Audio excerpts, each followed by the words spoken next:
This is an important story to tell. I'm from Los Angeles. Why'd you choose to get involved with this project particularly? With SnowFall? SnowFall is really a byproduct of my own childhood. I was born and raised in Southeast LA in the middle of the Crips and Bloods War. I lost my first friend when I was 11 years old, 10 years old, to the gang war. Wow. And a lot of that was really driven by the drug trade. And when I was about 19, I ended up reading a series of articles by a gentleman named Gary Webb called Dark Alliance, which kind of exposed our intelligence community's involvement with the drug trafficking.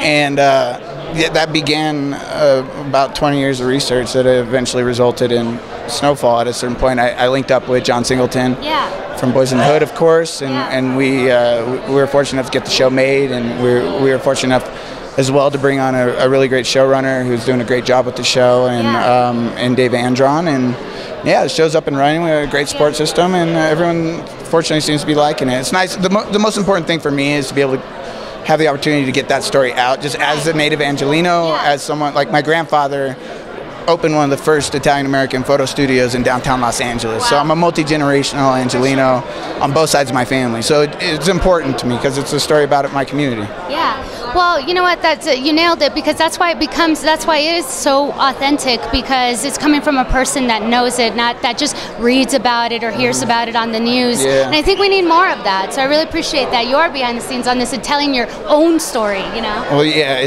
Look, it always takes a village. I was blessed to be kind of the godfather of the project, and since its inception, but it's very much a team effort at this point, and we've got hundreds of people that work on the show, and everyone contributes in different and equally special ways. So, it's been beautiful to watch. I've fortunately been working on other things as well. I've been quite busy, but to see that show up and running and being handled the way it is, and receiving the audience, it's really exciting. People like it. You can tell when it's an authentic story. It's pretty cool. Yeah, it's been nice. I think we're just at a unique stage in television and just filmmaking, storytelling in general, where these stories are just beginning to be told.